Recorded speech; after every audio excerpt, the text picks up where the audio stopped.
Hi, I'm Nancy Blotner. At Caldwell University, we believe that all citizens should be informed about the important issues that affect their daily lives. That's why we're proud to support programming produced by the Caucus Educational Corporation and their partners in public television.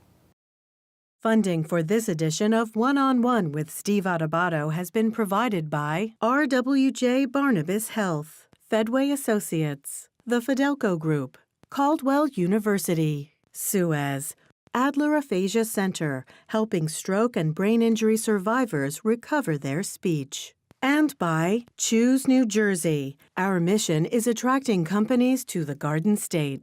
Promotional support provided by The Record, North Jersey's trusted source, and NorthJersey.com. And by New Jersey Monthly, the magazine of the Garden State, available at newsstands.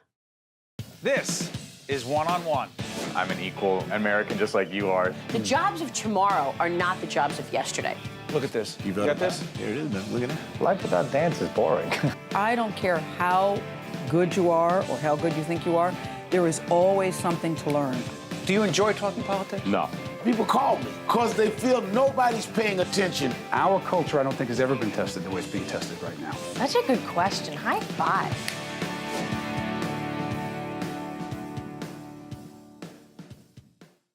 Hi, this is Steve Adubato. Welcome to a very special half hour. You're about to meet some extraordinary people. They don't seek attention, they don't want attention, but they deserve our recognition and our respect. This is the 21st year of the Russ Berrie Making a Difference Award, honoring New Jersey heroes. The people you meet do extraordinary things. They give of themselves. They change people's lives. They don't do it for recognition. They don't do it for money. But I'm confident that you will be inspired, you'll be motivated, you'll be changed in this half hour, and hopefully you too will ask yourself how you can make a difference in the life of someone else. This half hour is going to make a big difference. We've just concluded this extraordinary event, the 21st annual Russ Berrie Making a Difference Awards, and our $35,000 winners, and I am pretty sure they were surprised when it happened. Kurt and Tricia Baker, their organization, Attitudes in Reverse, otherwise known as AIR, very special organization, two great people. Your reaction, first of all, before we talk about the award, could you tell folks exactly who may not know what the organization is and why you started it? After we lost our son to suicide in 2009, we understood that there were so many young people out there who were struggling, who were afraid to ask for help. They were embarrassed. 25% of young people have some sort of mental health disorder, and that could be depression and suicidal ideation. Less than 40% actually ask for help. So we wanted to let young people know that it's okay to talk and it's okay to ask for help. You know, the one thing that really struck me, and I said this when I was moderating today, hosting the event, is that so many people who are recognized at this event do what they do in some way it came out of a tragedy. How clear was it to both of you that this is what you needed to do, because you didn't have to? Right. Yeah, what really motivated us was we actually had the blessing that we actually knew Kenny was struggling with a mental health disorder, and we spent about 3.5 years trying to assist him. And when you're in the throes as a family trying to help a child with a mental health disorder, you're literally fighting the system, you're fighting for your child's life. And when he did pass away, we knew it had to be our mission to advocate and help those parents and those children who do not have the time or the energy or the ability to go out and advocate for themselves. Somebody has to do it for them. And that's what we pledged to do for the rest of our life, is advocate for those who are struggling, and the youth especially, and their parents, so we don't lose more children, and we don't have more children incarcerated, we don't have more homelessness. It just ripples through society in so many ways, mental health. And we're on kind of the cutting edge of that. And there's a lot of hope out there. We want to make sure the kids that are struggling are aware that they don't have to feel that way, and that there is hope that they can feel better someday. What do you see in terms of the mental health stigma, and what makes you think it's getting better? When you talk to young people, they want to have that conversation. I think it's our generation that is still not quite sure what to do with the topic. They're still embarrassed. They still think that if you talk to young people about mental health issues or suicide, you put the idea in their head. We're somehow encouraging it. Exactly. But what we do, when we talk to kids, we feel we're giving them permission to ask for help. And you can see it after a presentation. We get so many young people coming up and saying, thank you. You know, I've never knew I could tell anybody about this. And, you know, again, we get a lot of young people saying thank you that, you know, I've been able to go get help now and used to help save our life. So this is particularly for parents right now. Many of us who question exactly how to talk to our kids, whether we should talk to our kids. Talk to parents right now who are struggling, who are confused and very fearful. Well, yeah, being a parent is very difficult because they don't give us a manual when we have a newborn on how to deal with a child. And so they have a mental health disorder when they grow older. We don't know what the signs and symptoms are. In fact, my wife and I became youth mental health and first aid instructors, which is an 8-hour course that helps teach parents about what those signs and symptoms are and how to talk to the children and how to, in their language, so to speak, and try to better understand what's actually happening in life and encourage them to get help. And you have to open up a dialogue with the children, and you have to build their trust that you're going to help them and not somehow judge them, so to speak, because that's what happens very quickly, because sometimes we're looking at the symptoms and we're not really focusing on the underlying cause of those symptoms and what's actually happening, why maybe the child doesn't want to go to school, why they don't want to do their homework, why they're not performing at the level that you would hope they would perform, because all parents want your children to perform well, and when that's not happening, how do you respond to that? Well, I think it's a better strategy to try to understand why is the child not performing to their best, because nobody wants to fail. Nobody wakes up in the morning and says, gee, I'm going to go fail today.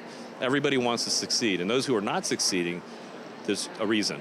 And we need to understand the reason, and we can help them. And that's the key for everybody to understand, is there is help, and it's getting better all the time. We're doing a lot of research, and much is happening to improve the whole situation.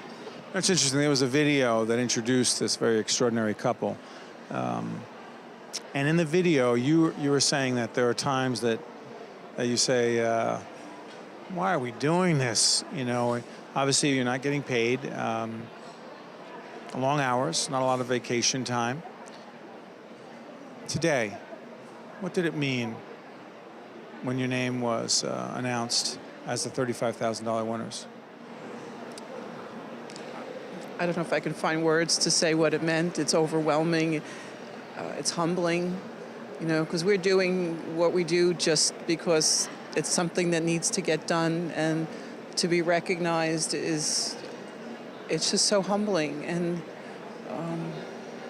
you know, it's an honor to be here with so many other wonderful people and to hear all their inspiring stories as well. And to be part of this group is just, again, there's no words. And I just want to be, you know, very grateful and say thank you to the Russ Berrie Foundation, because it's wonderful that they do this for people. It's just, it makes you feel a little bit more uplifting. So on those days when it's like, why do I do this again? You know, it just is a way to remember that there are people who appreciate what we do, who are saying thank you. It is a good day, isn't it? Oh, absolutely, it's a good day, because just the wonder, as my wife was saying, the wonderful people in this room, the networking opportunities, the awareness of the organization is lifted because of Russ Berrie and his reputation as being a philanthropist and helping others and what his real core beliefs are. And that's like in anything. If you take your passion and you go with that, you're going to be successful. And having somebody like Russ Berrie basically shoulder to shoulder helping us to spread the word about the organization, about what we're trying to do to help youth and their families, that's just one more way to get it out there and help more people and have more people live more productive and happy lives. We're here with a very special young lady, two special young ladies.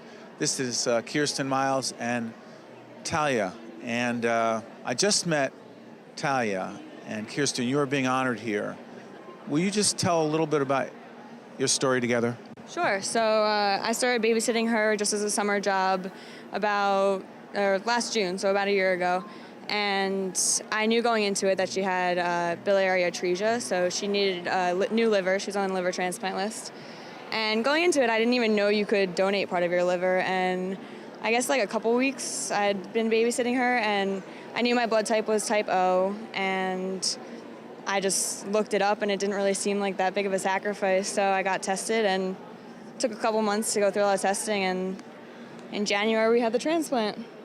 You gave a part of your liver to Talia. Yes. And so you were in the hospital for about a week. And by the way, why did you do that? I mean, she was just such a happy baby, and she had so much going on internally and, like, had every reason to be upset. And I couldn't not help. I mean, I knew that I could be a possible match, so I was healthy and just wanted to do it. I mean, it really was such a small sacrifice compared to saving a life. By the way, we were about to interview Kiersten, and we found out that Talia was here, and she said, "Do you want me to bring Talia over?" And I did not expect to see such not just a well-behaved, but a beautiful, talented, camera-ready. By the way, she immediately gave me a high five and smiled. What do you think and feel when you hold her right now? It's kind of like a miracle. It's crazy. We'll be connected for life, and it's just amazing. I was just looking at a picture just like a few minutes ago of her in August, and she was yellow and so tiny. I had a Gatorade bottle next to her, and she looked like so tiny, and she's like a whole new baby now, and to know that I was a big part of that is just really, really crazy. Being recognized today, I know you obviously did not do it to be recognized. What are you thinking and feeling today? I mean, like you said, when I did it, I didn't really think anything of it. I told my family and friends, but I didn't think it was a big deal. And the positivity, I mean, just being honored here, it just makes me want to keep paying it forward and helping others and striving for my goals. And finally, your message to everyone else who says, I can't make a difference like that. You say? I mean, you can. You think a small thing, like something that you think is small, could be a huge impact on someone else's life. And I think you need to stop necessarily thinking what other people will think about what you, like if you want to help someone or if you want to do something, and just do it and be the best that you can be. Finally, what are your wishes, your hopes for Talia? I really just want her to live a full life. And I mean, I would love her to be connected with me. And for me, I just want each year, maybe on the date of surgery, to do something special and keep the special bond. But I mean, it's her life, but I would hope for her to just pay it forward like I did. I have a feeling you're going to be connected for a long time. Thank you so much. Thank you. Thank you for having me. We're meeting another terrific honoree at the Russ Berrie Making a Difference Awards. He is Charles Valentine. Valentine House, you started it because you care deeply about a group of people who are often ignored. What is Valentine House? The Valentine House are single-family homes. When people have finished their recovery or in recovery, rather than moving back to the same people, places, and things, we have beautiful homes, one-family homes in beautiful areas. Men with men, women with women. We have homes in Bergen County, Hudson County, and Passaic County. They're self-supported. They run it and live there as a family. These are people who are recovering from drug and alcohol addiction? Drug and alcohol addiction. We've had men and women. Men stay up to 5 years. They completed college. They moved on. One is working on Wall Street. Another one has just finished with college. She'll be moving on. Women have gotten their children back by living in the homes. Children have gotten their parents back, through living at the homes. Why did you do this? I realized I was in a long-term addiction, 36 years, and when I finally come out of the rehab, I really realized and watched others going back to the same people's places and things, so nothing really changed. So it allows them to enter back into the community as a family, living as a family, learning how to live that way and caring for each other. So wait, from your own addiction, you decided to help others? Oh, yeah. It was so clear to me when the obsession was lifted to use drugs that I needed to tell others, and I finally had the right words to speak to others that I would partner with them going through their recovery. What's it feel like today, this event? It feels like I see a big smile on your face already. It confirms that I'm doing the right thing, and it's the right thing to do. Coming out of that dark, ugly past that I lived in, to come to the other side of that, how dare me not help someone that's broken. Now I feel complete. After all these years of multiple businesses, 8 businesses I had at one time, and it just didn't have a direction. Now I feel like I have meaning and purpose. To watch more One-on-One with Steve Adubato, find us online and follow us on social media. I will say that we are honored and pleased to be introducing Brenda Antinore, the $25,000 Russ Berrie Making a Difference awardee. When your name was announced, and I was proud to be able to announce your name, what were you thinking and feeling? It was just really overwhelming for me to even be nominated and be here today. It's not really anything that I ever expected in my life. So as names were being called and then mine got called, it was just like, I really honestly can't believe this is happening. I was just so overwhelmed, which like just from the heart, you know, just so grateful. Yeah, really grateful. So the Make a Difference Awards that Russ and Angelica started with these other people so many years ago was dedicated to recognizing people who are doing extraordinary things. And your organization, Seeds of Hope, and She Has a Name. Let's talk about She Has a Name. She Has a Name is all about what? Because when I was watching that video about you, I mean, I was blown away. Describe it. The name, She Has a Name, is really significant because the ladies that we're blessed to really care for. In Camden, New Jersey. Camden, right on Broadway. We live on 1700 South Broadway. Are women who, you know, came from our neighborhoods, who are someone's mother, someone's daughter, someone's sister, someone's friend, and have just lost their way in life and are hopeless, addicted.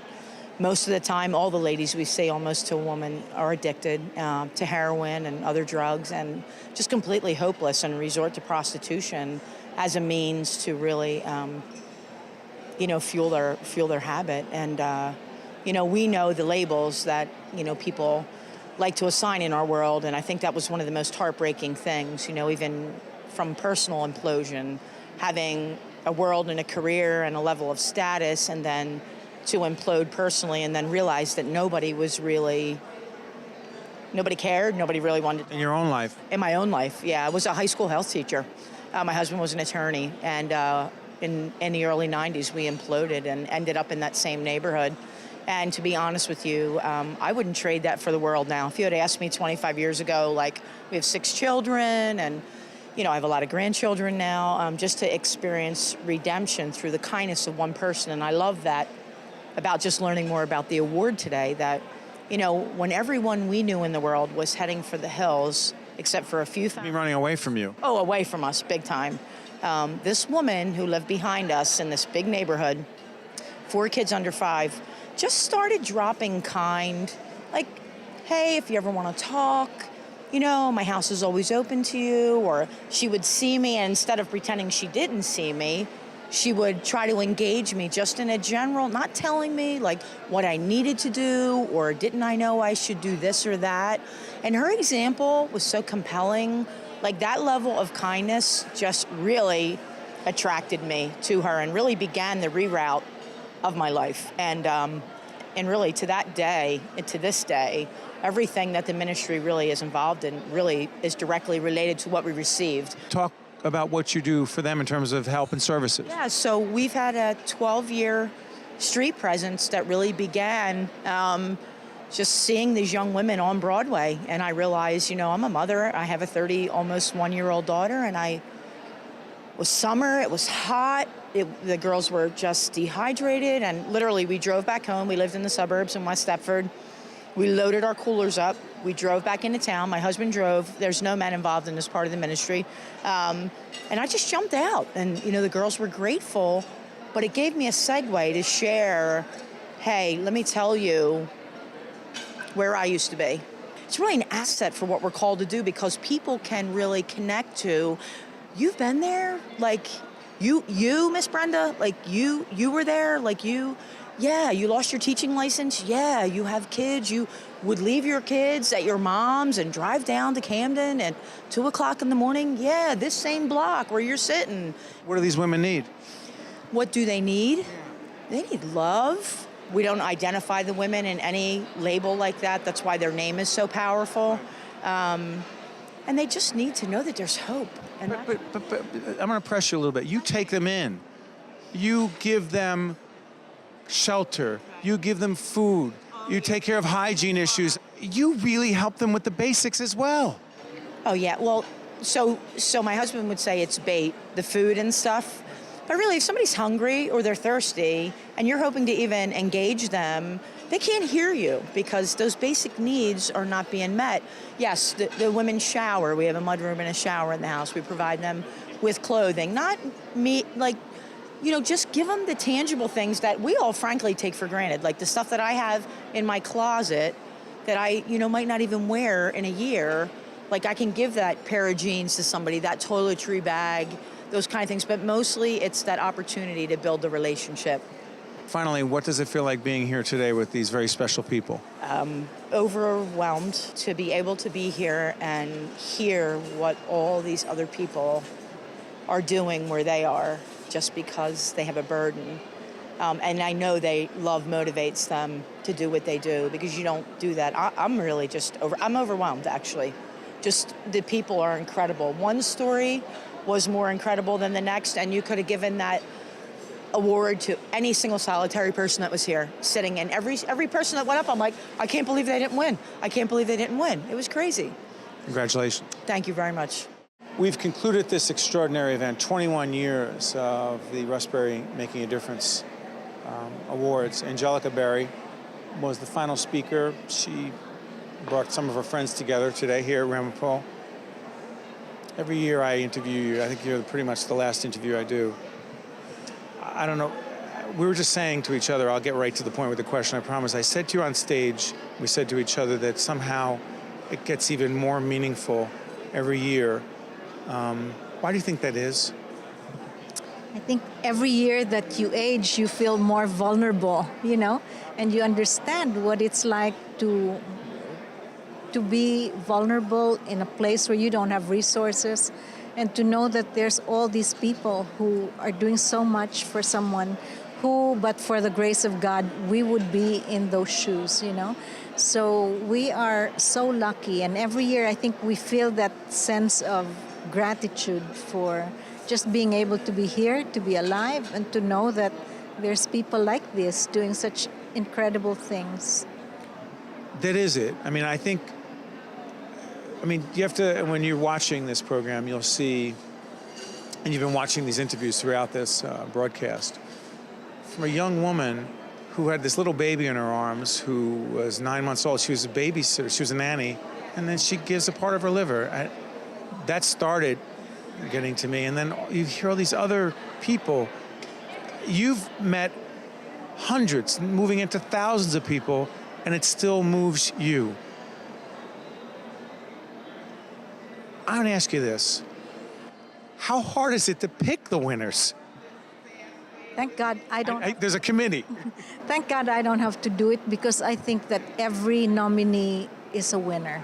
When you think about 2,900 people doing good, they all deserve it, They all deserve some award. And just think that's only the tip of the iceberg in New Jersey. Think of all the others who don't even think that what they're doing is such a special big deal. And it is. It makes a difference even if only one person is affected.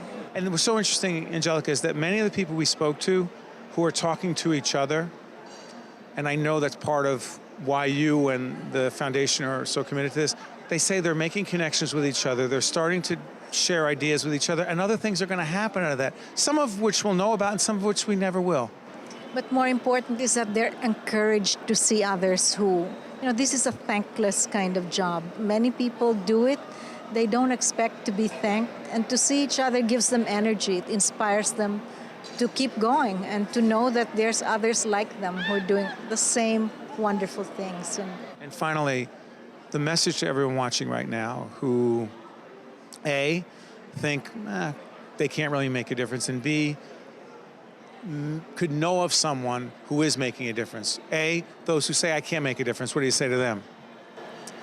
We all can make a difference, one small act at a time, and that's what my message is. Philanthropy is the gift of who you are, and every person here gave of themselves, and everything they've done is so personal to them, whether it's giving a part of their own body or giving the time to make a difference for people in jail, you know, it's very personal what they're doing, and it's an expression of who they are. So we too can do it. And finally, if they know of someone, I'm not really pitching, but I am doing this. It's important that if you know of someone who you believe is making a difference, what should someone do? Because all these people were nominated. I think they should contact Ramapo and send a glowing testimonial.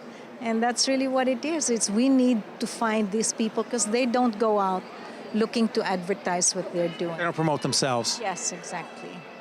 Thank you, Angelica. Thank you, Steve. One-on-One with Steve Adubato has been a production of the Caucus Educational Corporation, celebrating over 25 years of broadcast excellence. Funding for this edition of One-on-One with Steve Adubato has been provided by RWJ Barnabas Health, Fedway Associates, the Fidelco Group, Caldwell University, Suez, Adler Aphasia Center, and by Choose New Jersey. Transportation provided by Airbrook Limousine, serving the metropolitan New York, New Jersey area. Hi, I'm Governor Tom Kean. A dear friend of mine had aphasia, which is a language disorder that occurs from a brain injury or a stroke. It robs a person's ability to communicate, but it doesn't affect their intellect. Programs and services offered at the Adler Aphasia Center help to improve my friend's communication skills, as well as her self-confidence and quality of life. Most importantly, she was among people who understood her. If you or a loved one has been diagnosed with aphasia, there is hope.